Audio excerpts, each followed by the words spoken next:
పాడులో పులి సంచారం కలకలం రేపుతోంది. పులి పేరు వింటేనే పత్తిపాడు వాసులకు వెన్నులో వణుకు పుడుతుంది. చీకటి పడిందంటే చాలు గ్రామస్తులు హడలిపోతున్నారు. రాత్రి సమయంలో పులి సంచరిస్తూ తమ పెంపుడు జీవాలు పాడి పశువులపై దాడికి పాల్పడుతూ ఉండటంతో తమకు కంటిపై కునుకు ఉండడం లేదని స్థానికులు ఆవేదన చెందుతున్నారు. అలాగే వ్యవసాయ పనులకు వెళ్లే రైతులు కూడా గుంపులుగా వెళ్లాల్సిన పరిస్థితులు ఏర్పడ్డాయి. గత కొద్ది రోజులుగా గుర్తు తెలియని అడవి జంతువు తమ పాడి పశువులపై దాడి చేస్తున్నాయి.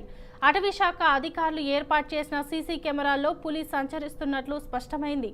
అటవీ శాఖ అధికారులు బోనులు, వలలు ఏర్పాట్లు చేసి పులిని బంధించేందుకు శ్రమిస్తున్నారు. ఈ క్రమంలోనే పత్తిపాడు ఎమ్మెల్యే పర్వత పూర్ణచంద్ర ప్రసాద్ అటవీ శాఖ అధికారులతో కలిసి స్థానికులకు ధైర్యం కల్పించేందుకు ప్రయత్నం చేశారు.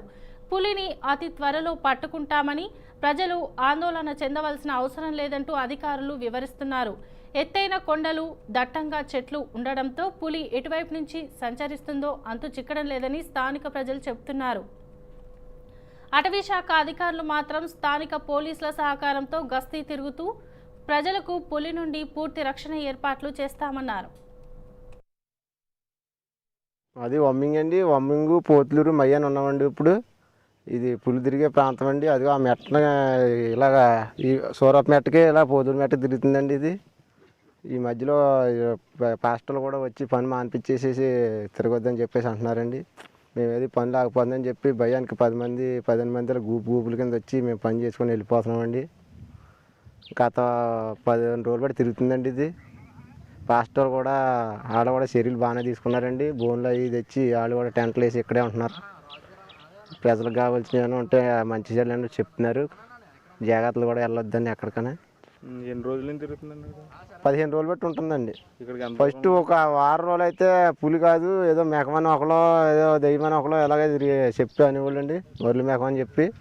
తర్వాత ఈ సీసీ కెమెరాల్లో పడ్డ తర్వాత తెలిసిందండి ఇది పులి అని చెప్పి. అలాగే చర్వారం వెళ్ళే దారిలో, వమ్మింగ్ నుంచి చర్వారం వెళ్ళే దారిలో బస్సులో కూడా కాపాడడం జరిగింది. పులి బౌరాకి నుంచి వచ్చింది సార్.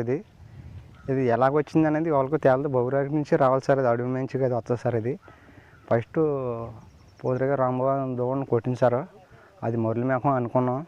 తర్వాత సీమల గేదెని కూడా అక్కడ తారగా రాంకాడ గేదెని కూడేసిందండి. ఇది అక్కడ సీసీ కెమెరాలు అవి పెట్టారు కానీ అడుగు జాలలో కనిపించి కానీ పూలు అనే సంగతి ఏం తెలియదు. మురళి మేకం అనుకున్నారు సార్. ఇక్కడ ఈ ఓదరాడు మేటను కొడేసాక కంద వాళ్ళ సీముడికి అది బాగా ఇలా విప్పలించేసింది సార్. సీముడిదండి గేదె అయితే మాత్రం సీసీ కెమెరాలు పెట్టాక మళ్ళీ తిన్నాక వచ్చింది సార్. ఆ సీసీ కెమెరాలో పడ్డాక పులి అని తెలిసింది సార్. అప్పుడు అంతకుముందు అయితే మురళి మేకం అనుకున్నాం. అడుగు జాలు వచ్చి ఆ పెద్ద ఇందులో ఫారెస్ట్